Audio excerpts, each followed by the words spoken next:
శరీరం ఎక్కడెక్కడైతే ఉందో ఒక శరీరమే ఉందనుకుంటున్నావు కదా, రకరకాల శరీరాలు ఉన్నాయి, దుఃఖం ఉంటుంది. శరీర భావన ఉంటే దుఃఖం ఉండక తప్పదండి.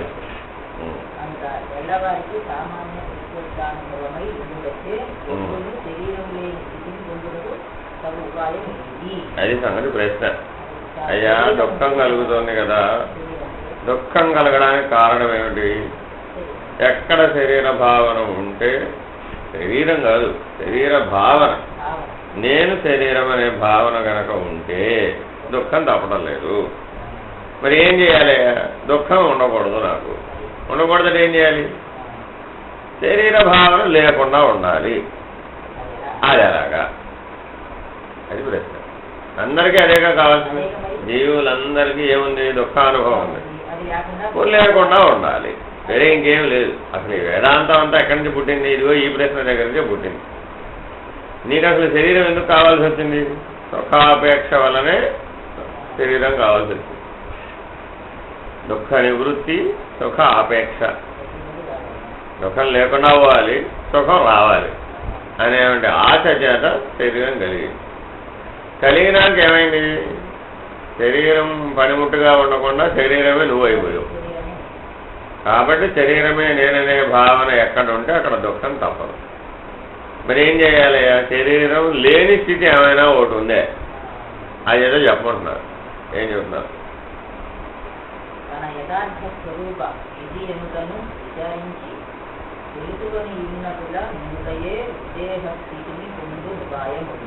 అంతే. నువ్వేం తెలుసుకోవాలయ్యా?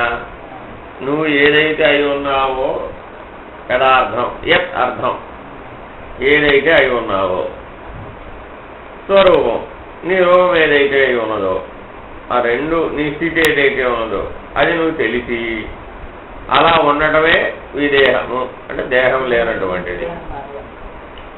కాబట్టి నువ్వు ఇప్పుడు ఎందుకు దుఃఖపడుతున్నావయ్యా? శరీరం నేనుగా ఉన్నావు కాబట్టి దుఃఖపడుతున్నావు. శరీరం నువ్వు కాదని తెలుసుకుని ఆ స్థితిలో కనుక ఉన్నట్లయితే నీకు దుఃఖం లేదు. అర్థమైందండి? శరీరం నువ్వు కాదని కనుక తెలుసుకుని ఉన్నట్లయితే నీకు దుఃఖం లేదు. కాబట్టి దుఃఖం కలిగినప్పుడల్లా ఏం విచారణ చేయాలంటే ముందు నేను శరీరం కాదు, మరి నేనెవరిని అని వెంటనే సమాధానం రావాలి. అక్కడ రాకపోతే అది ఊరుకోదు. అది ఈ ఆన్సర్ వచ్చిందనుకోండి, అప్పుడు అది బలహీన పడిపోతుంది. నేను ఆత్మస్వరూపుడనే ఆశ్రయం స్వీకరించినప్పుడు దేహానికి సంబంధించినటువంటి విషయాలన్నీ క్షీణించిపోతాయి. అలా క్షీణించి కొంతకాలం అయ్యేటప్పటికి నేను దేహం కాదు అనే దాంట్లో స్థిరపడిపోతాం. ఈ భావనే ఇది. అది లేకపోతే ఏమవుతుందంటే ప్రతి విషయంలో కూడాను నేను దేహంగా ప్రవర్తించడమే అలవాటు పడిపోయావు. నేను దేహం కాదనే పద్ధతిలో ఇప్పుడు కొత్తగా జీవించాలి. ఏ పనైనా సరే, నిద్ర లేవడం దగ్గర నుంచి నిద్రపోవడం దాకా, పుట్టడం దగ్గర నుంచి చనిపోవడం దాకా, భోజనం చేయడం దగ్గర నుంచి మానేయడం దాకా, ఏదైనా కావచ్చు, ప్రాణం తీసుకోవడం, గాలి తీసుకోవడం, విడిచిపెట్టడంతో సహా నేను శరీరం కాదు, నేను ఆత్మస్వరూపుడను. నీవు ఆత్మస్వరూపుడని అసలు ఏది నిర్ణయిస్తున్నది అంటే నీ ప్రాణమే నిర్ణయిస్తున్నది. సార్ ఎలా నిర్ణయిస్తుందయ్యా అంటే అది హంస కదా. కాబట్టి సో హం, గాలి తీసుకునేటప్పుడు సో, విడిచిపెట్టేటప్పుడు హం. ఆ రకంగా సోహం సోహం సోహం సోహం సోహం సోహం అని జరుగుతూ ఉంది. జరుగుతూ ఉన్నప్పుడు వరుసగా చూస్తే ఏమైనప్పుడు సోహం సోహం సోహం హం సోహం హం సోహం అని జరుగుతుంది. ఎందుకని గాలి తీసుకోవాలి అంటే అసలు నువ్వు మొట్టమొదటి గాలి విడిచిపెట్టాలి కదా. కాబట్టి సోతో మొదలు పెడతావా, హంతో మొదలు పెడతావా? అసలు హంతోనే మొదలు పెడతాం మనం. గాలి పూర్తిగా విడిచిపెట్టేస్తేనే కానీ గాలి పీల్చుకోలేవు. కాబట్టి హం సోహం, ఇదే నాయన మంత్రం, ఇంకేం మంత్రం లేదు. సర్వజీవులని తరింపజేసే మంత్రం ఏమిటాయా అంటే ఈ హంస మంత్రమే తరింపజేసే మంత్రం. ఈ సత్యం తెలియనటువంటి వాళ్ళు ఎవరైనా సరే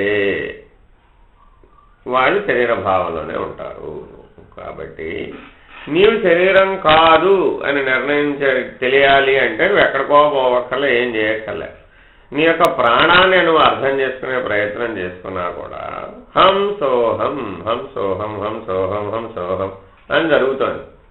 కాబట్టి గాలి విడుస్తున్నప్పుడు హం, గాలి తీసుకున్నప్పుడు సో, నిదానంగా మనసుతో ఈ జపం చేస్తూ ఉండు. సోహం భావేన పూజయేత్ అంటారు. అంటే అర్థం ఏమిటి? ఈ సోహం భావంలో కనుక నిలకడ చెందిన వాడికి బ్రహ్మజ్ఞానం లభిస్తుంది. వేరే ఇంకేం చేసినా ప్రయత్నం చేసినా లాభం లేదు. ఎందుకు అనుకోమంటున్నావంటే నువ్వు సరాసరి ప్రాణాన్ని గుర్తుపట్టలేవుగా. నువ్వు ప్రాణాన్ని గుర్తుపట్టుకోవమ్మా అంటే ప్రాణం గుర్తుపట్టలేని స్థితిలో ఉన్నావుగా. బుద్ధి సూక్ష్మత అంత దూరం పోలేదుగా. కాబట్టి ఇంకా విషయాల్లోనే జరుగుతుందిగా. విషయాల్లో నుంచి ఎవరికైతే వెనక్కి వచ్చేసిందో, తనను తాను గుర్తించుకోగలిగే సాధన ఎవడైతే చేయగలుగుతున్నాడో, ఇప్పుడు అనుసరించే వాళ్ళు వేరు, సాధకులు వేరు అన్నమాట.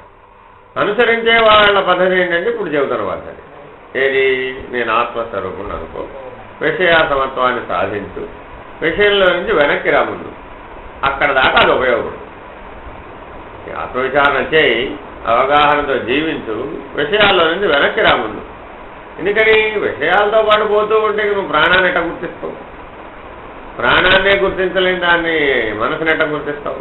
మనసునే గుర్తించలేని దాన్ని బుద్ధిని ఎట్ట గుర్తిస్తావు? కానీ మనం అందరం ఏం చేస్తున్నాం? సరాసరి మనసునో బుద్ధినో ఏదో చేసేస్తానంటూ ఏమిటి చేసేది? ఏం చేయలేవు దాన్ని. ఎందుకని? నువ్వు తయారు చేస్తే తయారవలా, సృష్టిలో సహజంగా వచ్చినాయి. అవి సృష్టి ఏర్పడేటప్పుడు ఎట్టా వచ్చినాయో తెలిస్తే తప్ప, అసలు అది ఎట్లా ఏర్పడిందో తెలిస్తే తప్ప నువ్వు దాన్ని ఎట్లా అసలు అవగాహన చేసుకునేది ఎట్లా, దాన్ని ఉపయోగించేది ఎట్లాగా, అది నీ పనిముట్టు అయ్యేది ఎట్లాగా? ఎక్కడున్నావు? దాని అధీనంలో బానిసల వలె ఉన్నదానికి బానిసవై ఉన్నావు. మనసు అధీనంలో ఇంద్రియాలు ఉన్నాయి. ఇంద్రియాలకు విషయాలు కావాలి, విషయాలకు పనులు కావాలి, పనులకు ఫలితాలు కావాలి. ఎక్కడ ఉంటుంది ఇప్పుడు? ఫలితాల దగ్గర ఉన్నావు. మరి ఎక్కడున్నాయి? మనసుకి ఇంద్రియాలు బానిసలు, ఇంద్రియాలకు విషయాలు బానిసలు, విషయాలకు పనులు బానిసలు, పనులకు ఫలితాలు బానిసలు. వాటికి స్వేచ్ఛ లేదు. పనికి ఫలితం రాకుండా చెయ్యి, చూద్దాం. అసాధ్యం. ఏ పనికైనా ఫలితం వచ్చేస్తుంది. ఫలితం దగ్గర ఉన్నావు. ఎక్కడున్నావు ఇప్పుడు? బానిసలకు బానిసలకు బానిసలకు బానిసల దగ్గర ఉన్నావు. ఇప్పుడు నువ్వు దేన్ని ఆశ్రయించావు? మనసు పట్టాలి అంటే మనసు కంటే పైన ఉన్నదాన్ని పట్టుకుంటే మనసు పనిముట్టు అవుతుంది. అంతేగాని ఫలితాన్ని ఆశ్రయించి జీవిస్తూ మనసు నేను సాధించాలి, మనసును కంట్రోల్ చేయాలి, మనసును కంట్రోల్ చేయాలి చేస్తావు? అసాధ్యం. ఎక్కడున్నావు అసలు? ఒకసారి విచారణ చేస్తావు. అందుకని నాయన ఫలిత స్థానంలో ఆలోచిస్తున్నావు. ఫలిత స్థానంలో సుఖమో దుఃఖమో వచ్చినాక విచారణ చేస్తే ఏమిటి ప్రయోజనం? అంతా వచ్చేసినాక చేస్తే ఏమిటి ప్రయోజనం? మా అబ్బాయి నన్ను కొట్టాడండి, తిట్టాడండి, ఓహో అలాగా. తర్వాత ఏం చేసావు? దుఃఖించానండి, ఏమిటి ప్రయోజనం? దుఃఖించినాక విచారణ చేశానండి, అది మా ఇంకా ప్రయోజనం ఏమిటి? విచారణ చేసి పోనీ ఏమైనా కానీ ఇంకోసారి చేసేటప్పుడు ఏమైనా ముందు చేసావు విచారణ? ముందు చేయలేదండి, అయిపోయినాకే చేశానండి విచారణ, ఏమిటంటే ప్రయోజనం? ఏం ప్రయోజనం శూన్యం కదా.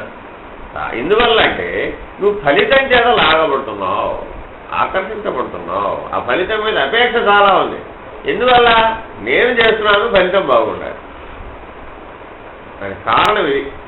శరీర భావంతో చేయటంలో ఉన్నటువంటి పెద్ద అలవాటు ఏమిటంటే ఈ సృష్టి అంతా పరమాత్ముడే నియమించి ఆధారంగా ఉంటే మధ్యలో నేను ఒకడు వచ్చాను. నేను ఒకడు వచ్చి నేను చేసా కాబట్టి ఏమైనా సరే ఇది బాగుండాల్సిందే. అర్థం ఉంది కదా. నువ్వు చేయడం ఏమిటి మధ్యలో? రైలంతా బండిలో ప్రయాణం చేస్తున్నారండి ప్రయాణికులంతా. రైలు ప్రయాణం వెళ్ళిపోతుంది. నేను ప్రతివాడు ఎవడి వాడు ఏమనుకున్నాడు? నేను ప్రయాణం చేస్తున్నానండి, వాడే రైలు నడుపుతున్నాను అనుకుంటాడు. అర్థం ఉందేటండి, రైలు వెళ్ళిపోతుంది, వెళ్ళిపోయే రైలులో నువ్వు ఉన్నావు. ప్రవాహ వేగంతో పరిణామం చెందుతున్నటువంటి సృష్టిలో నీవు ఉన్నావు. సృష్టి పరిణామం చెందుతుంది, అందులో భాగంగా నువ్వు పరిణామం చెందుతావు. నేను జీవించానంటే మధ్యలో అర్థం ఉంది ఏమైనా? సృష్టిలో భాగంగా నీ శరీరం వచ్చింది, సృష్టితో సమానంగా అది పరిణామం చెందుతుంది. మరి మధ్యలో నేను పుట్టాను, నేను అది చేశాను, నేను ఇది చేశాను, నేను పోయాను అంటావేమిటి? అదంతా ఎందులో భాగం? సృష్టిలో భాగం కదా. మరి సృష్టి దృష్ట్యానే చూడాల్సింది ఎందులో ఉన్నావు? ఇప్పుడు సృష్టిలోనే ఉన్నావు. మరి సృష్టి దృష్ట్యా ఒకసారి విచారణ చేస్తున్నాడు.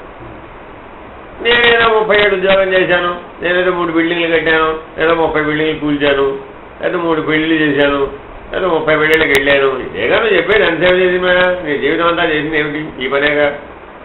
ఏమిటంటే దానివల్ల దేహభావంతోనేగా చేశావు. చేసిన పని అంతా ఏ భావంతో చేసావు? దేహభావంతోనే చేసావు. మరి అది ఉన్నప్పుడు ఇంకా సమస్య ఉంది. అదే పెద్ద సమస్య అసలు. కాబట్టి అసలు అన్నిటికీ మూలం, అన్ని పరిణామాలకి, అన్ని దుఃఖాలకి, అన్ని పాఠాలకి మూలమైనటువంటి సమస్యను పరిష్కరింపజేస్తే కానీ ఇది సమస్య పరిష్కారం అవును ఆయన. నువ్వేదో ఒక్కొక్కటి పట్టుకుని దీనికి కారణం ఏమిటి, దీనికి కారణం ఏమిటి అని అడిగితే ఇన్ని కారణాలు లేవు. మనం ఏం చేస్తున్నాము? పుట్టి బుద్ధి జరిగినప్పటి నుంచి, సొంత బుద్ధి వచ్చినప్పటి నుంచి ఇది ఎందుకు చేయాలి, దీనికి కారణం ఏమిటి? అన్నిటికీ కారణం ఒకటే, నువ్వు శరీరం అనుకోవడమే పెద్ద కారణం. అసలు ఆ కారణాన్ని పరిష్కరించు. అది పరిష్కరిస్తే అన్ని పరిష్కారం అయిపోతుంది. కాబట్టి నీలో జరుగుతున్నటువంటి ప్రాణం ఏదైతే ఉన్నదో అదే అజపా గాయత్రి. ఈ సోహం జపమే అజపా గాయత్రి. ఈ జపం చేయకుండా, జపమాలతో పని లేకుండా చేసేటటువంటి అజపా గాయత్రి ఏదైతే ఉన్నదో ఈ అజపా గాయత్రి తెలిసిన వాడే నిజమైన బ్రాహ్మణుడు. అర్థమైందండి? ఈ అజపా గాయత్రిని తెలుసుకోవడం కోసమే సంధ్యావందనం చేసేది. కారణం ఏమిటంటే ఈ అజపా గాయత్రి ఇడా పింగళ సుషుమ్న అనే నాడుల ద్వారా పనిచేసుకుంటుంది. అది సంధ్యాకాలంలో, అంటే అటు ఉదయం ఇటు రాత్రి మధ్యలో, సూర్యోదయం సూర్యాస్తమయం, అపరాహ్నం మధ్యలో, మళ్ళా నిశిరాత్రి అంటే 6-12 6-12 అన్నమాట. ఉజ్జాయింపుగా ఓ పావు గంట అటు ఇటుగా. ఇది సంధ్యాకాలం. ఈ సంధ్యాకాలంలో ఈ హంస సుషుమ్నా నాడిలో క్షణం పాటు కొట్టుకుంటుంది. ఆ క్షణంలో కరెక్ట్గా ఉదయ సంధ్య సమయంలో, మధ్యాహ్నం సంధ్య, సాయంత్రం సంధ్య, నిశిరాత్రి సంధ్య 4 ఉన్నాయి. ఈ 4 కాలాలలో ఒక రెప్పపాటు కాలంలో ఈ హంస సుషుమ్నా నాడిలో కొట్టుకుంటుంది. ఇది ప్రతి జీవికి కొట్టుకుంటుంది. శ్వాసించే ప్రతి జీవికి కూడా ఇది సుషుమ్నా నాడిలో కొట్టుకుంటుంది. మనిషికి బుద్ధి ఉంది కాబట్టి దీన్ని తెలుసుకోగలిగే అవకాశం ఉంది, మిగిలిన జీవులకు అవకాశం లేదు. కాబట్టి మనిషి గొప్పతనం ఏమిటయా అంటే శరీరం నేను కాదని జీవించగలిగే సామర్థ్యం మానవ ఉపాధికి ఉంది. కానీ జంతువులకు ఆ శక్తి లేదు. జంతువుకి శరీరమే సత్యంగా జీవించవలసిందే. మానవ ఉపాధికి ఒక్కదానికే ఈ అర్హత ఉంది. ఇది తెలుసుకుంటే ఏమిటయ్యా ఉపయోగం అంటే సృష్టి రహస్యం తెలుస్తుంది ఆయన నీకు. సృష్టి ఎట్లా ఏర్పడింది, అందులో భాగంగా నీ శరీరం ఎట్లా ఏర్పడింది, అందులో భాగంగా నీకు ఇంద్రియాలు ఎట్లా ఏర్పడ్డాయి, అందులో భాగంగా నీకు ప్రాణం ఎట్లా వచ్చింది, అందులో భాగంగా నీకు మనసు ఎట్ట వచ్చింది, అందులో భాగంగా నీకు బుద్ధి ఎట్ట వచ్చింది, అందులో భాగంగా నువ్వు ఎట్టొచ్చావు. నువ్వు లేకుండా ఎట్టపోతావు. ఆ శరీర భావం లేకుండా ఎట్టపోతుంది. అంటే శరీరంలో ఉండి శరీరం నేను కాదనే స్థితిలో ఎట్లా ఉండాలో తెలుస్తుంది. ఇదే నాయన ముక్తి అంటే. ఇంతకు మించి వేరే ఏం లేదు. ఇంక నువ్వు ఎన్ని వేదాలు తిరగేసినా, ఎన్ని ఉపనిషత్తులు, అందుకే ప్రశ్న దగ్గర మొదలుపెట్టి నాయన వేదములలో చెప్పబడినట్లుగా అన్ని వేదములలో చెప్పబడినట్టే చేస్తానంటున్నావుగా. మేము వైదికులు అండి, ఏం చేసినా ఏంటి షోడశ కర్మలో చేసావు. నామకరణం దగ్గర నుంచి జాతాశౌచం నుంచి మృతాశౌచం దాకా ఏమిటన్నప్పుడంతా ఎవరిని పిలిచావు? ఆ వేదం చదువుకున్నవాడిని, మంత్రాలు చెప్పేవాడిగా పిలిచావు. ఇవన్నీ చేసేవాళ్ళంతా నువ్వు వేదాన్ని ఆశ్రయించే జీవిస్తున్నాను అంటున్నావు కదా. ఆ వేదం అంతా ఏం చెబుతుంది? శరీరంలో ఉంటూ నేను శరీరం కాదు అనే స్థితిలో జీవించమని చెబుతుంది ఆ వేదం. కానీ నాకేం కాదు కావట్లేదు. శరీరం నేనుగానే ఉండవే అలవాటైపోయింది. అర్థమైందండి? కాబట్టి ఏం చెప్పారు ఆయన ఇప్పుడు? నాయన ఇందులోంచి ముక్తి ఎట్లాగా అంటే నీ యథార్థ స్థితి ఏమిటో నీకు తెలియాలి, నీ స్వరూపం అంటే ఏమిటో నీకు తెలియాలి నాయన. తెలిస్తే తప్ప నీకు తెలిసింది ఏమిటి, శరీరం ఒకటే తెలుసు, నీ యథార్థ స్థితి తెలియదు. అది తెలిస్తే కానీ ఇది వదలవు, ఇది వదిలితే కానీ అది తెలియదు అంటున్నావు. అంటే అర్థం ఏంటి, ఇప్పుడు ఆటలు మరిస్తే కానీ చదువు రాదు, చదువు వస్తే కానీ ఆటలు మరవడు. మరి ఏం చేయాలి ఇప్పుడు? ఏం చేసావు నీ పిల్లాన్ని? ఆటలు ఎట్ట మరుస్తాడు మరవడుగా? అంటే రోజంతా ఆటలు ఆడేటప్పుడు 1 గంట చదువు, మళ్ళీ ఏం చేసావు 2 గంటలు చదువు, అట్లా చదువుని పెంచుతూ ఆటలు తగ్గిస్తూ వచ్చావు. అంతకాలం అయ్యేటప్పటికి స్కూల్లో చదువుతూ ఉన్నాడు, ఆటలు కూడా ఆడాడు. కాలేజీకి వెళ్ళాడు. ఇప్పుడు కాలేజీకి వెళ్ళాక ఏమైంది? ఆటలు పూర్తిగా తగ్గినాయి, చాలా పూర్తిగా తగ్గినాయి, చదువు పూర్తిగా ధ్యాస నిలబడి. యూనివర్సిటీకి వెళ్ళాడండి. ఇప్పుడు ఏమైంది? పూర్వం ఆటంతా పోయింది. పోయి ఏమొచ్చింది? ఇప్పుడు చదువులోనే ఆట వచ్చేసింది. చదువునే ఆటగా మలుచుకోగలిగే సామర్థ్యం వచ్చింది. PhD చేశాడండి. ఇప్పుడు ఏమైంది? ఆ చదువులో ఉన్న ఆట నైపుణ్యం అంతా కూడా ప్రపంచానికి ఉపయోగపడగలిగే సామర్థ్యంలోకి మారాయి. అది కదా PhD అంటే.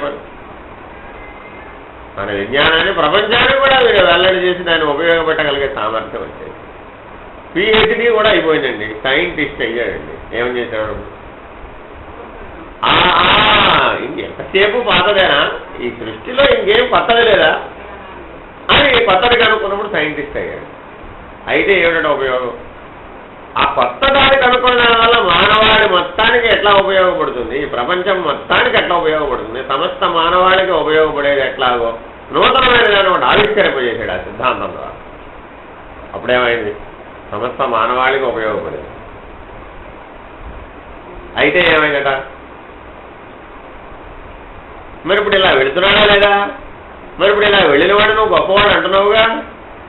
నీకు తెలిసిన చదువుకున్న వాళ్ళందరిలో కల్లా గొప్పవాడు ఎవడు? వీడు సైంటిస్ట్. ఏదైతే నూతనమైన ఆవిష్కరణలు చేసి సమస్త మానవాళికి ఉపయోగపడగలిగే సామర్థ్యాన్ని పొందాడో వాడయ్యా గొప్పవాడు అంటున్నావు కదా. మరి ఇప్పుడు వాడు దేహభావంతోనే చేశాడు ఆ పనంతా? తెలియదుగా. దేహభావంతో చేస్తే చదువు వస్తుందా? రావడం లేదుగా. ఏం చేస్తున్నాడు? ఆటలు ఆడుతున్నాడు.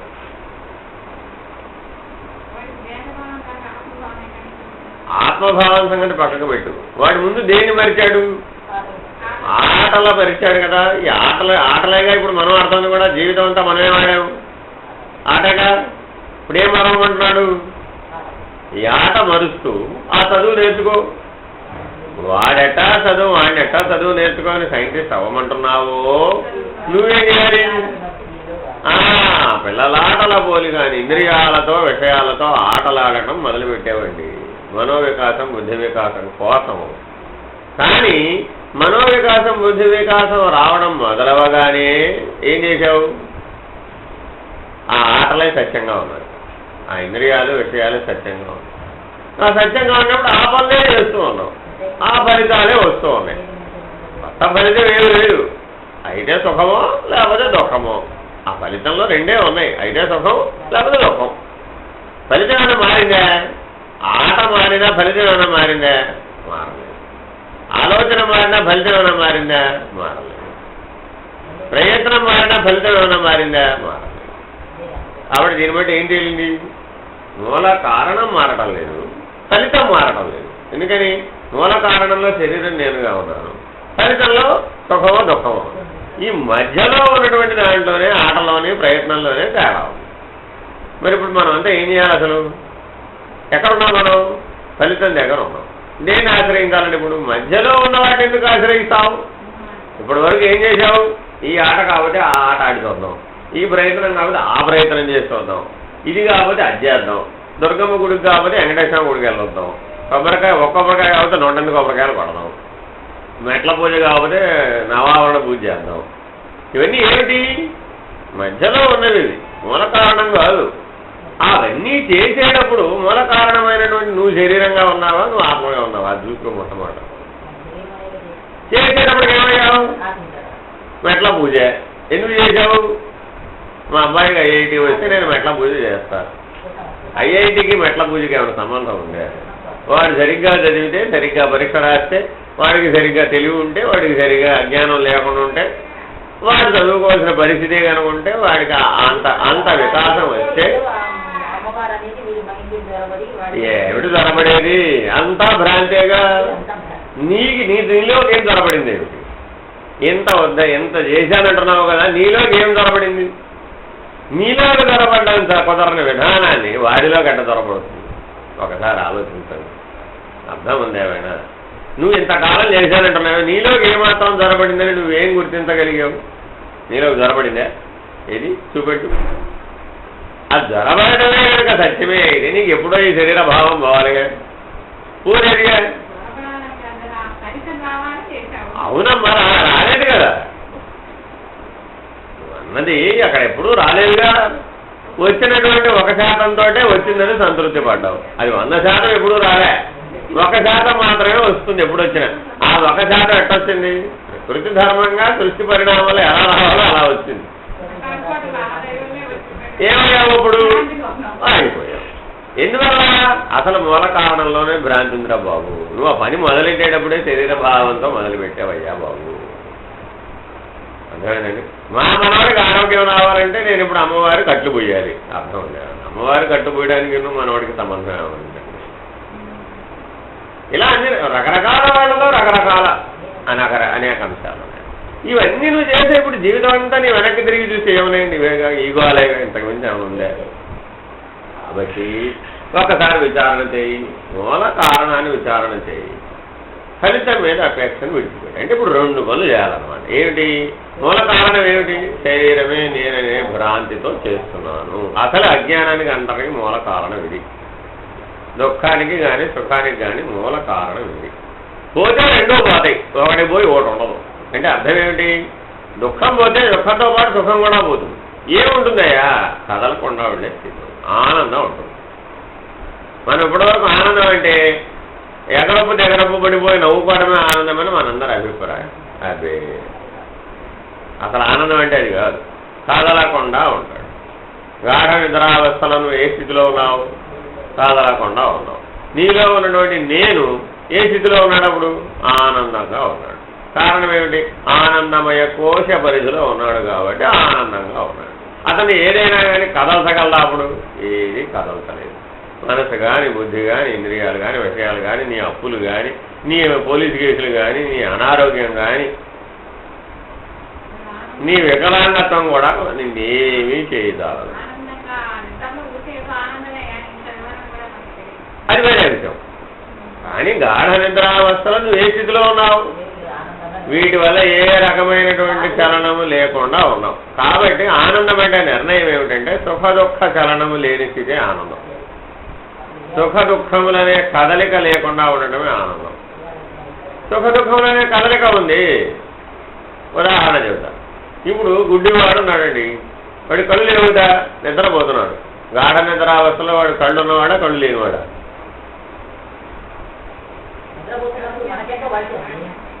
కాదు, నీకు వాడికి కూడా కొంచెం తేడా ఉంది. నీకు మామూలుగా మెలకువలో కళ్ళు ఉపయోగిస్తున్నావు, కళ్ళు మూసేసుకుని నిద్రపోయాననే స్థితిలో ఉన్నావు. వాడి కళ్ళు తెరిచినా, కళ్ళు తెరవకపోయినా, చూసినా చూడకపోయినా మెలకువలో కూడా ఒకటే కదా. కానీ నిద్ర అసలు కళ్ళుగా పనిచేస్తున్నది ఏది? మనసు కదా, అంతేనా? ఇప్పుడు మనసు ఏం చేస్తుంది? మనసు నిద్రపోతుంది. నిద్రపోయే ముందు వాడి కళ కంటోంది కదా. ఆ కళ కన్నప్పుడు కళ్ళు ఉన్నవాడే ఉన్నాడు, వాడు అలాగే ఉంటాడు. కాబట్టి మనసు స్థితిలో అన్ని ఇంద్రియాలు ఉన్నాయి. మనసు స్థితిలో అన్ని ఇంద్రియాలు ఉన్నాయి. స్థూలంలో శరీరంలో కొన్ని ఇంద్రియాలు లేకపోయినా మనసు స్థితిలో అన్ని ఇంద్రియాలు ఉన్నాయి. నువ్వు ఎలా కలగంటావు వాడు అలాగే కంటాడు. ఏ భేదం లేదు అక్కడ. నువ్వు ఎలా చూస్తున్నావో వాడు అలాగే చూస్తాడు. నువ్వు ఎలా అనుభవిస్తావో అలాగే అనుభవిస్తాడు. ఏ భేదము లేదు. నీకు అట్టాకలు వస్తావు, వాడికి అట్టాకలు. అంతే అంతే తేడా. అట్లాగే ఒక కాలు లేనివాడు ఉన్నాడండి. కలగలేనప్పుడు ఎలా ఉన్నాడు? పరిగెత్తలే ఉన్నాడు మామూలుగానే. అయ్యో నా కాలు లేదు, నేను పరిగెత్తలేననే తెలివి ఉండదు అక్కడ. ఇప్పుడు మనసులో అన్ని ఇంద్రియాలు ఉన్నాయా లేదా? అన్ని ఇంద్రియాలు ఉన్నాయి. అర్థమైందండి ఇప్పుడు? కాబట్టి అసలు నువ్వు ఇప్పుడు ఈ శరీరాన్ని ఏమైనా పట్టుకున్నావు? ఇప్పుడు నీకు షుగర్ వ్యాధే వచ్చిందనుకోండి, లేదు బీపీనే ఉందనుకోండి, మనసు లోపలికి వెళ్ళేటప్పటికి ఏమైంది? మనసుకు షుగర్ వ్యాధి, బీపీ వ్యాధి ఉందే? లేదుగా. ఏం చేసింది? ఒక్క స్టెప్, ఒక స్థితి అవతలకి దాటగానే నీ వ్యాధులన్నీ ఇక్కడే వదిలేసింది. నీ వ్యాధులన్నీ ఎవరివి? ఇంద్రియాలు. అక్కడే వదిలేసిందంటే ఎందుకని? నాకు నీ వ్యాధులతో పని ఉంది. మనసే చెప్తాను స్పష్టంగా, నీ వ్యాధులతో నాకు ఏం పనిలే, నేను సహజంగా స్వేచ్ఛగా ఉన్నాను. ఈ కాళ్ళు నొప్పులు అయితే దేహానికి కాళ్ళు నొప్పులు, మనసు కళలో పరిగెట్టడం లేదా? పరిగెడుతున్నావు. కళలో పరిగెట్టలేదు. అర్థమైందండి? కళ్ళలో పరిగెట్టలేదా? పరిగెట్టగలుగుతుంది. ఎందుకు పరిగెట్టగలుగుతుంది?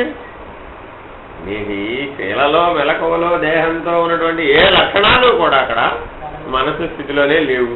మనసు స్థితిలోనే లేకపోతే దాని అవతల ఉన్న స్థితిలో ఎట్లున్నాయి? కాబట్టి ఇప్పటి వరకు నువ్వు దేన్ని ఆశ్రయించావు?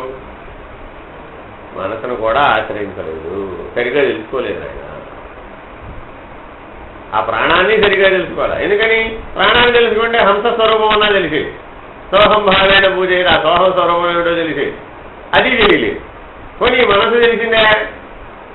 అయ్యి పూజలు చేసావు, జపాలు చేసావు, తపాలు చేసావు, యజ్ఞాలు చేసావు, యాగాలు చేసావు, ధ్యానాలు చేసావు, అయిపోయింది. ధ్యానం కూడా చేసావు. ఆఖరి ప్రయత్నం అదే. ఇక సవాల్ ఏమి లేదండి. ఎంతమంది మహానుభావులు చెప్పినా ఆఖరి ప్రయత్నం ధ్యానమే. ధ్యానం కూడా చేసేసానండి. ఏం తెలిసింది ఇప్పుడు? ఇది కరెక్ట్గా తెలిసింది. అంటే మెలకువలో కూడా కొంచెంసేపు నిద్రపోయే అవకాశం వచ్చింది. అర్థమైందండి? మామూలుగా నిద్ర లాగిపోతున్నాం, కానీ మెలకువలో కూడా మళ్ళీ ఒక కాసేపు కల్పిత నిద్ర. కల్పిత నిద్ర కదా మరి. మామూలు నిద్ర అయితే మునిగిపోతావు, ఇది కల్పిత నిద్ర కదా. వాళ్ళకి నువ్వే కల్పించుకున్నావు కాబట్టి కల్పిత నిద్రగా ఒక నూలు పోగుతారంత మెలకు ఉంటుంది, మిగిలినవన్నీ మునిగిపోతాయి. అది వేరే అంశం. ఇంకా శాంతం బయటే ఉన్నప్పుడు, గాఢ ధ్యాన స్థితిలో ఉన్నప్పుడు బయట సంగతి వినపడుతుంది కానీ స్పందించవు, తెలుస్తుంది కానీ స్పందించవు. ఎందుకని? ఒక నూలు పోగానే తెలివే బయటకు ఉంటుంది కాబట్టి. అది కూడా లేకపోతే పూర్తిగా సమాధిస్తాం. అయితే ఎన్ని పేర్లు పెట్టుకున్నా ఏం వదలాలి ఇప్పుడు? అదమ్మా, నేను శరీరం కాదనే పద్ధతిలో చేయడం నేర్చుకో. ఈ పనులు ధ్యానం చేసావు, శరీరం నేను కాదు, శరీరం నేను కాదయ్యా బాబు. అప్పుడు నువ్వు ధ్యానంలోకి వెళ్లే ముందు వస్తున్నటువంటి అన్ని ఆలోచనలకి ఈ సమాధానం చెబుతూ, ప్రతి ఆలోచనకి ఈ సమాధానం చెప్పు ముందు. నేను శరీరం కాదు అనగానే అదేమడుగుతుంది? మరి నువ్వెవరో అని అడుగుతుంది. వెంటనే ఆ మనసు ఊరుకోదండి. వెంటనే నేను శరీరం కాదని అనగానే ప్రయత్నం చేసి నువ్వెవరో అని అడుగుతుంది. అయితే నేను ఆత్మస్వరూపుణ్ణి అయితే ఇది టాలీ అవడం లేదు, బాగుంటుంది. నువ్వు ఆత్మస్వరూపుడు అయితే ఈ నువ్వు చేసే ఆలోచన, ఈ విధానం, ఈ ఫలితం టాలీ అవడం లేదు, నువ్వు చేయడానికి వీలు కాదు, బాగుంటుంది బుద్ధి వెంటనే.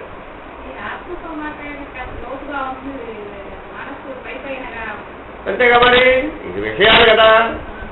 నీ దగ్గర ఇక్కడ ఏమున్నాయి? బుద్ధిలోనే అన్నీ ఇవన్నీ.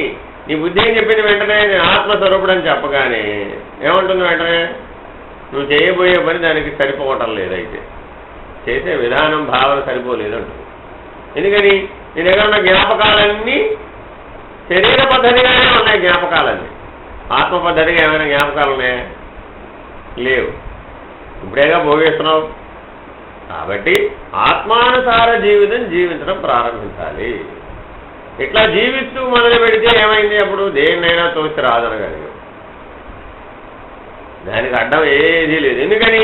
నేను శరీరంలోకి వచ్చిందే దానికోసం. అర్థమైందండి? నువ్వు ఆత్మజ్ఞానం తెలుసుకోవడానికి వీలు లేదు. ఒక ఆన్సర్ విధించామండి, ఎవరినైనా ఆపు చూద్దాం. ఆపగలవా? అసాధ్యమే. అరచేతను అడ్డపెట్టి సూర్యోదయాన్ని ఆపుతావు? అది అసాధ్యం కదా. అది ఎంత అసాధ్యమో ఇది అంత అసాధ్యం ఆయన. ఎందుకని? ఇప్పుడు అనుకుంటున్నావు. ఆత్మదృష్ట్యా చూస్తే నువ్వు ఈ శరీరాన్ని ఇప్పుడు జన్మించావు, ఇప్పుడు జీవించావు, ఇప్పుడు వదిలేసావు. ఆత్మదృష్ట్యా అవన్నీ నామమాత్రం. ఎన్ని శరీరాలు తీసుకున్నా, ఎన్ని శరీరాల్లో జీవించినా, ఎన్ని శరీరాలు విడిచిపెట్టినా నీ గమ్యం ఎప్పటికైనా ఆత్మజ్ఞానమే. కొండ బదలు కొట్టేట్టు చెబుతోంది అందుకే వేదాంతం. కాబట్టి నువ్వు నిజ జీవితంలో జీవించేటప్పుడు, శరీరంలో జీవించేటప్పుడు నేను శరీరం కాదని జీవించవయ్యా, అప్పుడే ముక్తి సాధ్యమవుతుంది. తర్వాత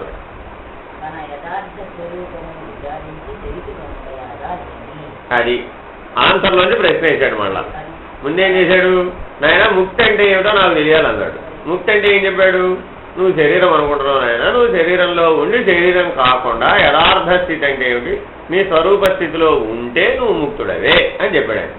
వెంటనే మళ్ళీ ఆన్సర్లోంచి ప్రశ్న వేశాడు, యథార్థ స్థితి అంటే ఏమిటి, స్వరూప స్థితిలో ఉండడం అంటే ఏమిటి, దాన్ని తెలుసుకోవడం ఎట్లా, తెలిస్తేగా ఉండడానికి. ఇప్పటివరకు మనకి ఏమి తెలియదు, అది ఎట్లా ఉందో తెలియదు కాబట్టి ఉండలేకపోతున్నానండి, తెలిసే ఉంటాను అన్నారు.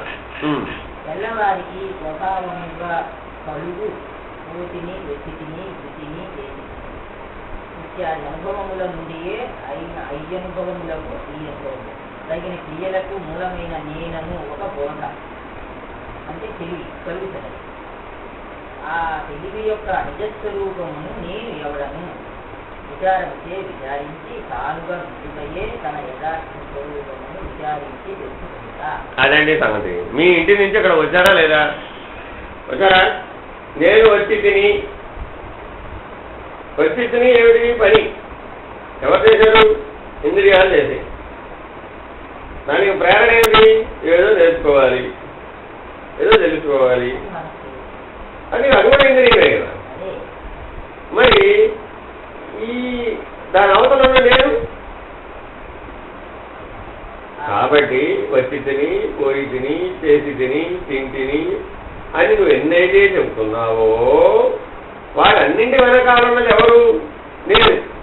కాబట్టి ఆ పనులు చేసే ముందు ఏ ప్రశ్నించాలంటే ఇప్పుడు నేనెవడను, ఈ చేసేవాడెవడు, పోయేవాడెవడు, వచ్చేవాడెవడు, తినేవాడెవడు.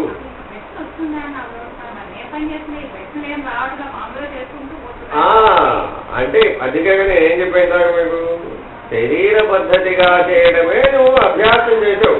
ఆ అభ్యాసం చేయడం అని ప్రశ్న రావడం లేదు. ప్రశ్న వస్తే కానీ నువ్వు శరీరమా ఆత్మస్వరూపమా అనే నిర్ణయం లేదు.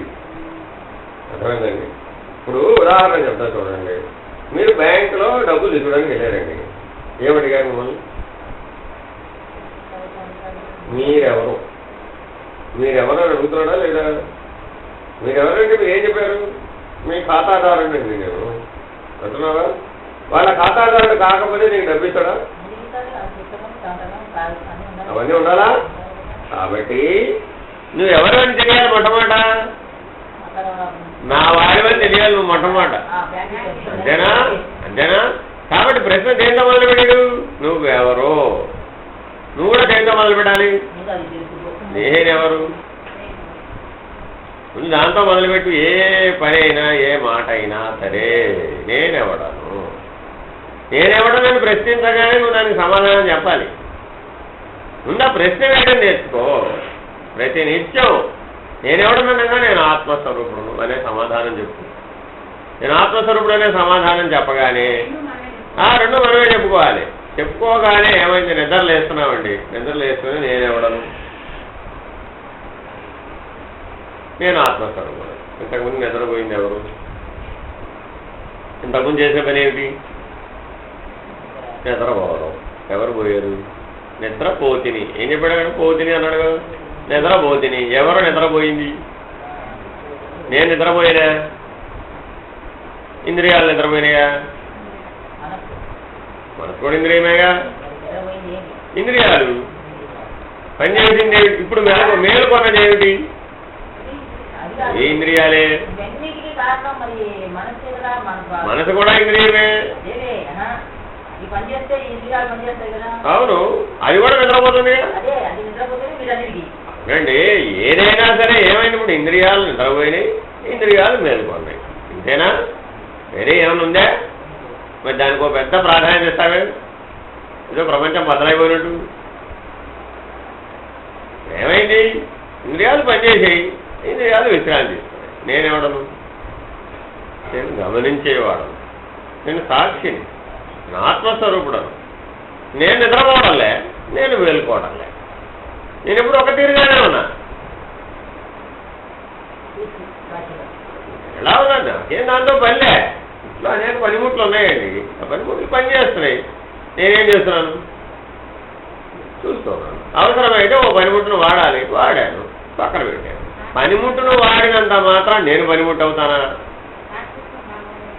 కావాలంటే నువ్వు ప్రయత్నం చేయాలి కదా. నువ్వు ఉన్న రాతీరుగానే ఉన్నావు, కానీ పనిముట్టును ఉపయోగించినప్పుడు పనిముట్టు అవుతున్నావు. అర్థమైందండి? శరీర భావన అంటే అర్థం ఏమిటంటే, ఇప్పుడు పనిముట్టును ఉపయోగించినప్పుడు పనిముట్టు అయ్యావు అంటే అర్థం ఏమిటి? సెల్ ఫోన్ వాడుతున్నామండి, మాట్లాడుతున్నామండి. ఆ కాసేపు నువ్వేమయ్యావు? సెల్ ఫోన్ అయిపోయావు.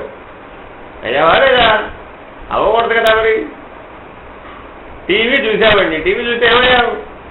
అందులో వచ్చే ఏ కార్యక్రమం అయితే ఉందో, ఏ పాత్ర అయితే ఉందో, దేని మీద అయితే నీకు ఆకర్షణ ఉందో అది నువ్వు అవుతున్నావు. గుర్తుపెట్టుకోండి. సెల్ ఫోన్ అయ్యావా? అవలే. అవతల ఉన్నటువంటి ఏ వ్యక్తి చేతైతే నువ్వు మాట్లాడుతున్నావో ఆ వ్యక్తి నువ్వు అయ్యావు. ఏమైందే? కానీ ఉపయోగించిన సెల్ ఫోన్ అయ్యావా? అవటలేదుగా. మరి అట్లాగే ఇంద్రియాలను ఉపయోగించి ఇంద్రియార్థములు సాధించబడుతున్నాయండి. ఇంద్రియాలను పెట్టాయవు. ఇంద్రియాలు కూడా సెల్ ఫోన్ లాంటిదేగా. మీటర్ నొక్కితే పని చేస్తున్నాయి, మీటర్ కట్టేస్తే పని చేయడం లేదు. మరి ఆ ఇంద్రియాలు పనిముట్లు కదా నీకు, లేకపోతే లేదు కదా. పట్టుకోమంటే పట్టుకోండి, వదిలేయమంటే వదిలేదు. మరి నీకు ఇంద్రియాలు పనిముట్లు కదా. మరి ఇంద్రియార్థములు, ఇంద్రియాల చేత చేయబడినటువంటి పనులు, అది అంటే పనుల వల్ల వచ్చిన ఫలితాలు, అది అంటే మరి ఫలితాలలో ఇన్ని రేటింగ్ ఎందుకు పెట్టావు? ఇది గొప్ప, ఇది దెబ్బ, ఇది మధ్యలో, అది వెనకాల, ఇది ముందుకి, ఇది సామాన్యం, ఇది ప్రత్యేక, అవన్నీ ఫలిత స్థాయిలో పెట్టినవి కదా. నీ ఇంట్లో అన్ని పనిముట్లు ఒకటేనా కాదా? ఒకటేనా? ఒకటే అయి ఉన్నప్పుడు ఏం చేస్తున్నావు? వజ్రం గొప్పది, రాయి దెబ్బ, రెండు రాళ్లే కదండి. అవసరం కాదు, రెండు రాళ్లే కదా. ఏం చేసావు ఇప్పుడు? అయ్యో అర్థం ఉందా? రెండు భూమిలో దొరికేవే కదా. రెండు భూమిలో దొరికేవా? ఇది అర్థమైంది. ఏమిటి అర్థమైంది? ఏం చేసావు ఇప్పుడు? దానికి ప్రత్యేకతను ఆపాదించావు, లేని ప్రత్యేకతని ఆపాదించావు. అర్థమైందా? ఈ వజ్రాలు పట్టుకుపోయి నల్లని రాయి శివలింగం మీద పోసావు. ఇప్పుడేమంటివి? బా ఇంకా గొప్పనండి అన్నావు. ఏమిటా? ఈ రాయిని పట్టుకెళ్ళి మరో రాయి మీద పోసి పెట్టామండి, అంతేనా? వజ్రాలు పొదిగిన కిరీటం పట్టుకెళ్ళి శివలింగం మీద వెంకటేశ్వర మీద పెట్టామండి. ఏమిటట ఇప్పుడు? ఆ బంగారము భూమిలోదే, ఆ వెంకటేశ్వర విగ్రహం ఉన్నటువంటి శిల భూమిలోదే, అంతా రాయేగా. వజ్రాలు అది రాయి, రాయి మీద రాయి పెట్టి ఆహా పాపం చేశానంటారు. దేవుడికి కిరీటం పెట్టే స్థితి నాకు వచ్చిందని అర్థం ఉంది. ఏమైనా బుర్ర ఉందా నీకు? ఏమైనా అసలు ఇంకా వాడేమో శరీరం ఆ దేవుడు కాదు కదా. నువ్వు పెట్టుకున్నట్టు ఏమైనా ఊరేగుతున్నాడు ఆయన? ఏమన్నా ఏం ఊరేగటం లేదా? అర్థమైందా? ఊరేగింపు వస్తుంది, అయ్యవారు ఊరేగింపు వస్తుందండి. అందరూ వాకిల్లో నిలబడి హారతలు ఇస్తున్నారా? ఏమిటి అసలు ఊరేగింపు అంటే? ఏమిటి అది? దేవుడు వస్తున్నాడండి, దేవుడు వస్తున్నాడు, దేవుడు వస్తున్నాడు అని కాదు. లోక సహజమండి. ఆ ఊరేగింపే లేకపోతే నీకు దేవుడికి ఆభరణాలన్నీ నువ్వు వెంకటేశ్వర ఇప్పుడు నీకు తెలుగు మీదలో ఊరేగింపబడతాడండి. రోజు ఊరేగింపడతాడు. చంద్రప్రభ వాహనం, సూర్యప్రభ వాహనం, మయూర వాహనం, ఏనుగు వాహనం. నువ్వు ఎట్టన్నా చేసుకో.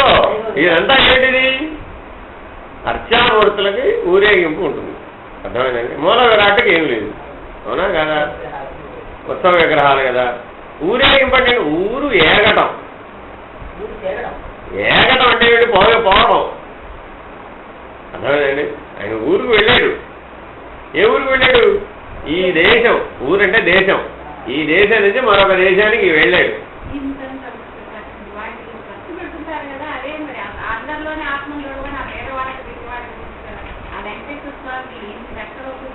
మనం ఏం చేసాం? పెడకలు. అవునండి. అరే నువ్వు దేహభావంతో చేస్తున్నావు. నేను ఒకటే చెప్తామేనమ్మా, అందుకే చెప్పేదినండి, భారతదేశంలో బొమ్మల పెళ్లిళ్ల మేరకు ఎన్నో చేస్తాం. ఆ ఒక్కటి కాదు, బొమ్మల పెళ్లిళ్ళు పేరు మీద మనం ఎన్ని చేస్తాం? అన్ని నవరాత్రులు చేస్తాం. వినాయక నవరాత్రులు చేసాం, అమ్మవారికి నవరాత్రులు చేసాం, శ్రీరామనవమికి నవరాత్రులు చేసాం, వసంత నవరాత్రులు చేసాం. ఇవన్నీ ఏమిటివి? బొమ్మల పెళ్లిళ్ళే కదా. బొమ్మల పెళ్లిళ్ళకు కోట్లు ఖర్చు పెట్టడానికైనా సిద్ధమే. అన్నమో రామచంద్రను వాడికి పిడికడ అన్నము పెట్టు, అన్నపూర్ణ లేదు కదా ఈ భారతావని.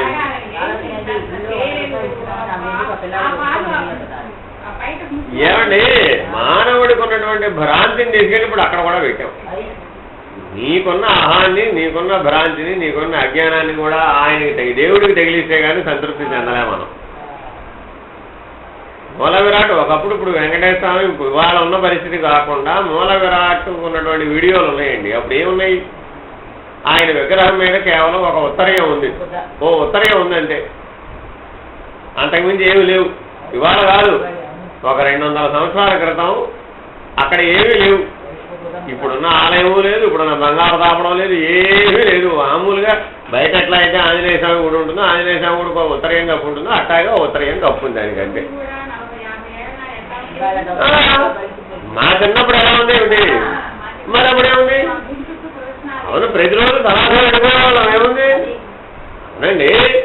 ఇప్పుడు ఇప్పుడు నీవు దానికి ఆ స్థితి ఎట్ట వచ్చింది? ఇప్పుడు డబ్బు కాదు, భ్రాంతి. నీవు నీ దగ్గరున్న అజ్ఞానాన్ని, నీ దగ్గరున్న భ్రాంతిని కూడా తీసుకుపోయి దాని మీద పెట్టేటప్పటికి దేవుడిని కూడా అజ్ఞానంలో ముంచితే కానీ మనకు నచ్చలే. అర్థమైందండి? ఇప్పుడు నీ ప్రతిబింబాన్ని చూసి నువ్వు ఆనందపడుతున్నావా? పడుతున్నావా లేదా? అలాగే అది నువ్వు చంద్రవంకీలు పెట్టుకుంటే అమ్మవారు చంద్రవంకీలు పెట్టుకోవాలి. ఆహా, మనం పెట్టుకున్నాం, ముందు ఆనందించాం. నేను పెట్టుకుని ఆనందిస్తున్నాను కదా, కాబట్టి ఆవిడ కూడా పెట్టాం. అలంకరణ అంతా ఎట్లా వచ్చింది? ఇప్పుడు ఇట్టా వచ్చింది. అర్థమైందండి? నీకు నువ్వు చేసుకుంటున్నావండి, షోడశోపచార పూజతో భాగంగా వచ్చిందండి ఇది, గుర్తుపెట్టుకోండి. ఈ షోడశోపచారాలు ఏమిటి? నువ్వు నీకు చేసుకునేవి. ఎందుకు చేసుకోమన్నాడు? నువ్వు దేహం కాదని తెలుసుకోవడం కోసం చేసుకోమన్నాడు. దేహంలో ఉంటూ దేహాన్ని కాదని తెలుసుకోవడం కోసమని రోజు ఈ షోడశోపచారాలు చేయను ఆయన. నిత్య పూజ అంటే అర్థం ఇదే అని చెప్పావు. కానీ ఏం చేసావు? నీకు నువ్వు చేసుకోరా బాబు. షోడశోపచారాలంటే నువ్వేం చేసావు? ఓ చిన్న టిక్కీ కట్టి, ఆ టిక్కీలో చిన్న 2 అంగుళాల విగ్రహాన్ని పెట్టి, ఈ 2 అంగుళాల విగ్రహానికి ఆ పలహారం చేసి అది నిత్య పూజ అంటున్నావు. అర్థం ఉంది ఏమైనా? అది నిత్య పూజ ఎట్ట అవుతుంది? నీకు నువ్వు చేసుకోరా బాబు. నీలో ఉన్నటువంటి దైవత్వం నీకు తెలుస్తుంది, నీ దివ్య జ్ఞానం నీకు తెలుస్తుంది, నీలో భగవంతుడు ఎట్టున్నాడో తెలుస్తుంది. కాబట్టి నీకు నువ్వు చేసుకోరా బాబు అని పెట్టాం. అది కూడా ఎవరికి ఏమైంది? గూడు. దేవుడు అంటే ఎక్కడ ఉన్నాడంటే గూట్లో ఉన్నాడు. మీ ఇంట్లో దేవుడు ఎక్కడ ఉన్నాడండి? నేను చాలా ఎంత భ్రాంతికరమైనటువంటి, ఆశ్చర్యకరమైనటువంటి, అజ్ఞానపూరితమైనటువంటి కొట్టిల్లు కడతారండి. మీ ఇంట్లో దేవుడిని ఎక్కడ పెడతారండి? ఎక్కడ ఉన్నాడండి మీ ఇంట్లో దేవుడు? అది అమ్మలో ఉన్నాడండి. అర్థం ఉందా? ఎంత భ్రాంతికరమైన ఆలోచన ఉందా? అంటే అర్థం ఏమిటి? దాంతో కూడా పని లేకుండా పూర్తిగా మునిగిపోయే స్థితి నుంచి ఇక్కడికి వచ్చానని చెప్పడం. అర్థమైందా? బాల్యంలో ఉయ్యాలలో ఉన్నామండి. ఉయ్యాలలో ఉన్నప్పుడు దేవుడితో ఇంకేం పని? దేవుడి గుడితో ఏమైనా పని అయినప్పుడు ఏం పని లేదుగా. ఆటలు ఆడుకునేటప్పుడు దేవుడితో కూడితో పని ఉందా? ఏం పని లేదు కదా. అంటే మనోవికాసం, బుద్ధి వికాసం పొందేటప్పుడు ఆ అవసరం వచ్చింది. అంతేనా కదా? అన్న మనోవికాసం వచ్చిందని చెప్పడం కోసం నా దేవుడి గుడి పెట్టాడు. ఏమిటంటే సోమవారం మనోవికాసం వస్తే ఏమిటంటే ఏమైందని? ఇప్పుడు ఏమైంది? మరింతగా విసుగుపోయావు. అంతే తప్ప ప్రయోజనం సాధించింది. కాబట్టి ఇలా తెలుసుకో. దేహంలో ఉండి దేహం నేను కాదని తెలుసుకో. తెలుసుకోవాలని నీకేం తెలియాలయ్యా? యథార్థ స్థితి, నీవు ఏదైతే అయి ఉన్నావో అది నీకు తెలియాలయ్యా.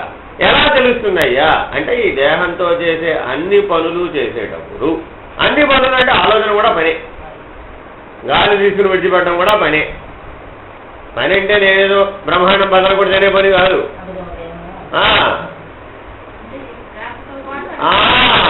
అంటే శ్వాసతో సమంగా నేను ఆత్మస్వరూపుడననే భావంతో ఉండు.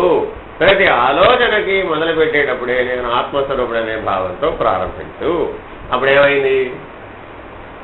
నేనెవడనని ప్రశ్నించమన్నాడు. అదే ఆ ఆలోచన ప్రారంభించేటప్పుడే నేనెవడను నిదానంగా కళ్ళు పెళ్ళితో నువ్వెవడు అంటే సమాధానం చెప్పదు.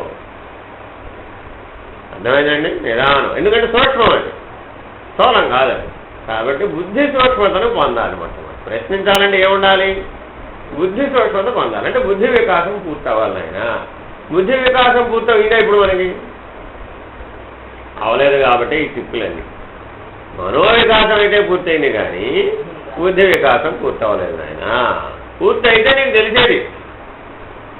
అందుకని ఇప్పుడు ఏం చేయాలంటే ఇప్పుడు మనం ఆ చదువు ద్వారా బుద్ధి వికాసం పూర్తి చేయి. ఏ చదువు ద్వారా? అయ్యో నేనెవడననే చదువు ద్వారా ప్రతినిత్యం ప్రశ్నించుకో. ప్రతినిత్యం నిన్ను నువ్వే ప్రశ్నించుకో. ఈ చేస్తున్న వాడెవడు, కారణమైన వాడెవడు, ఉనికి ఎవడు అనే ప్రశ్నలు వేస్తే ఏమైంది? నీ పరిమితత్వం పోయి, నేను శరీరం అనే భావన పోయి, తద్వారా నీవు ఉద్ధరించబడతావు. ఏమిటి ఉద్ధరించబడడం? ఉద్ధరేది ఆత్మనాత్మానం ఆత్మానమవతారే. నీ ఆత్మయే నీవు ఆత్మస్వరూపుడు అని నీకు తెలియజేస్తున్నది. ఏదో ఆత్మస్వరూపం ఉన్నది, అదే నీకు తెలియజేస్తుంది. ఒరే తెలివి తక్కువగా ఇప్పటిదాకా చేశావు, అలా చేయమాక. నేనేదైతే ఉన్నానో నువ్వు కూడా అలా ఉండరా బాబు. నేను పరమాత్మలో అంశైపోతాను. నీ శరీరం ప్రకృతిలో అంశైపోతాను. ఆత్మస్వరూపమేమో పరమాత్మ అంశ, శరీరమేమో ప్రకృతిలోనే అంశ. నువ్వు పనిముట్టు వల్లే ఉపయోగించుకోరా బాబు అంటే ఆ గిన్నె నువ్వై కూర్చున్నావు, నిన్నెవరు కూర్చోమన్నది. కాబట్టి ఈ సత్యాన్ని తెలుసుకో. కొమ్మరి వాడు కొండ ఎప్పటికన్నా అవుతాడా? అవుతాడా? చేస్తాడు. కానీ కొమ్మరి వాడు కొండ అవ్వదు ఎప్పటికీ కదా. కానీ ఇప్పుడు ఏమయ్యావు? ఊరిని ఎవడవ్వనా నిన్ను అంటే అసలు లీనం అంటే ఏమిటి? కొంచెం లీనం అంటే ఏమిటి? లయం అంటే ఏమిటి? ఈ రెండు పదాలు వాడుతున్నాం మనం. కాఫీలో పంచదార కలిపామండి, లీనమైందా లయమైందా? లీనం అంటే ఇప్పుడు దాంట్లో నుంచి మరలా తిరిగి దాన్నే ఉత్పత్తి చేయగలగాలి. లీనం అంటే అర్థం అది. నేను భగవంతుడిలో లీనమైపోయానండి, లయమయ్యానా లీనమయ్యానా?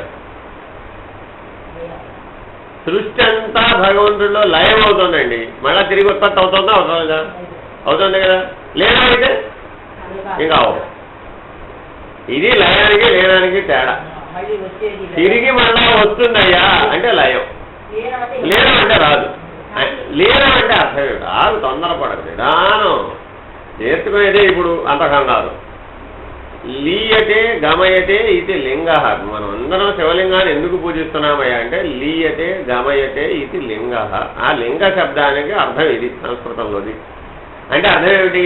లీయతే ఆది అంతం లేకుండా, గమయతే వ్యాపించి ఉన్నది. ఇక్కడ అక్కడ అని చెప్పడానికి వీలు లేకుండా అంతటా వ్యాపించి ఉన్నది ఏదైతే ఉన్నదో అది నాయన లింగము అంటే. ఇప్పుడు నీ సూక్ష్మం ఉన్నదండి, ఇక్కడ అక్కడ ఎక్కడ ఉంది? సూక్ష్మం అంటేనే వ్యాపించేదని కదా అర్థం. ఎలాగా? వాయువు స్థూలమా సూక్ష్మమా? వ్యాపించిందే. ఆకాశం స్థూలమా సూక్ష్మమా? వ్యాపించిందా? కాబట్టి సూక్ష్మమైన దానికి అర్థం ఏమిటి? అది వ్యాపించి ఉండడం దాని ధర్మం. ఎంత దూరం వ్యాపించిందండి? ఆద్యంతములు లేకుండా, మొదలు చివరనేది లేకుండా వ్యాపించి ఉన్నది. కాబట్టి లింగము అంటే సూక్ష్మమని అర్థం. అర్థమేనండి? శివుడు ఆయన శివుడు విభూతి పెట్టుకో. శివుడిని ఆశ్రయిస్తే అంతా మంగళకరమే. ఏమిటా శివుడు? ఇప్పుడు ఆ లింగం ఏమని చెప్తోంది? నీ లోపల ఉన్న సూక్ష్మాన్ని తెలుసుకో, ఈ స్థూల భ్రాంతి పోతుంది. అదే నాయన మంగళకరం. ఇంతకు మించిన మంగళకరం ఏదీ లేదు, ఇంతకు మించిన శుభం ఏదీ లేదు. అర్థమైందండి? మనం ప్రతిదానికి చెబుతూ ఉంటాం. బొట్టు పెట్టుకోకపోతే అశుభం అండి, తాళి పక్కన పెడితే అశుభం అండి, తెల్లచీర కడితే అశుభం అండి, ఇలా రకరకాల అశుభాలన్నీ పెట్టాం. ఇవేవి ప్రయోజనం లేదు. ఇవన్నీ శరీరానికి పెట్టిన వాతలు. దీనివల్ల ఏం ప్రయోజనం లేదు. ఈ శరీరాన్ని ఆధారం చేసుకుని ఈ శరీరంలో ఉన్నటువంటిదే కాక సృష్టి అంతా వ్యాపించి ఉన్నటువంటిది ఏదైతే ఉన్నదో దాన్ని తెలుసుకో. తెలుసుకుంటే ఏమైంది? అది కదలటం లేదని తెలుస్తుంది. కదలని దాన్ని కనుక నువ్వు ఆశ్రయిస్తే నీవు దేనికోసమైతే ఈ శరీరంలోకి వచ్చావో అది సాఫల్యం అవుతుంది. కాబట్టి మొదటి ప్రశ్న ఏమిటి? నాయన, నేను ముక్తి ఎలా చెందాలి? నీవు యథార్థ స్థితిని తెలుసుకోవాలి నాయన, నీ స్వరూప జ్ఞానాన్ని తెలుసుకోవాలి నాయన. అది ఎట్లాగా అంటే నువ్వు ఈ శరీరంతో చేసే ప్రతి పనికి, ప్రతి ఆలోచనకి, ఆలోచనలు కూడా వస్తున్నాయి పోతున్నాయా లేదా? నేను వచ్చితిని, నేను పోతిని ఉందా లేదా? ఆ ఆలోచనప్పుడు మొదట ఎక్కడ మొదలు పెట్టాలట? నేనెవడను? ఈ ఆలోచన చేసే ముందు నేనెవడను? మీ అబ్బాయి నిన్న 10 లక్షలు అడిగాడండి. ఇప్పుడు ఏం చేయాలి?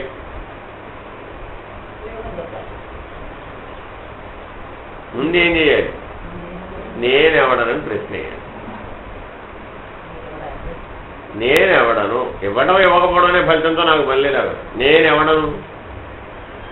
నేను ఆత్మస్వరూపుడు. నేను ఆత్మస్వరూపుడనే ఉండగా నీవెవరు? నేను దేనికోసం ప్రయత్నం చేయాలి? జ్ఞానం కోసం ప్రయత్నం చేస్తున్నాను. నీకు కూడా నేను ఏం కలిగేటి చేయాలి అంటే నీకు జ్ఞానం కలిగేట్టుగా జీవించు. ఎదుటివాడికి ఏం చేస్తే జ్ఞానం కలుగుతుందో ఆలోచించి చేయి. నువ్వు 10 లక్షలు ఇచ్చావా? ఎవరైనా అక్కడ పని లేదు. ఆ పని చేయడం ద్వారా అతడికి జ్ఞానం కలుగుతుందా? జ్ఞానం కలుగుతుంది అయితే చెయ్యి. జ్ఞానం కలగడం లేదు చేయమా. వాడు కోపించాడు, క్రోధించాడు, మరొకటి చేశాడు, మరొకటి ఏమిటంటే అయితే అజ్ఞానం కదా. ఇప్పుడు ఇచ్చి అజ్ఞానాన్ని పెంచామా, ఇవ్వకుండా అజ్ఞానాన్ని పెంచామా? ఇవ్వడము ఇవ్వకపోవడం అనే దానివల్ల కాదు అక్కడ సమస్య. అతనిలోని జ్ఞానం వృద్ధి చెందేటైతే చెయ్యవచ్చు. ఇవ్వడం ఇవ్వకపోవడం 2 పనులే. అర్థమైందా? ఇవ్వడమైనా ఇవ్వకపోవడమైనా 2 పనులే. కానీ దానివల్ల అతనికి జ్ఞానం వృద్ధి చెందుతుంది అనుకోండి, ఇవ్వకపోవడం కూడా చేయొచ్చు. ఇవ్వకపోవడం వల్ల జ్ఞానం వృద్ధి చెందుతుంది. ఇవ్వగా ఇవ్వడం ద్వారా జ్ఞానం వృద్ధి చెందుతుంది. ఇవ్వచ్చు. ఆ పరిమితిని ఎట్లా మారేటప్పుడు జ్ఞానం వృద్ధి చెందుతుందా? పరిస్థితి కాదు, జ్ఞానం. వాడిలో జ్ఞానం వృద్ధి చెందుతుందా? జ్ఞానం వృద్ధి చెందుతుందంటే చేయొచ్చు. చేయడం అనేది ఏంటి? ఇవ్వడము చేయడమే, ఇవ్వకపోవడము కూడా చేయడమే. అర్థమైనా? మన దృష్టిలో ఏంటి? ఇవ్వడమే చేయడం లేదా ఇవ్వకపోవడమే చేయడం. ఈ రెండులో ఏదో ఒకటే. కానీ నేనెవడననే ప్రశ్నతో మొదలు పెడితే ఏమైంది? 2 ఒక తీరుగా అయిపోయినాయి. ఇది చేయడం ద్వారా అంటే ఇవ్వడం కానీ ఇవ్వకపోవడం కానీ నాకు జ్ఞానం వృద్ధి చెందుతుందే.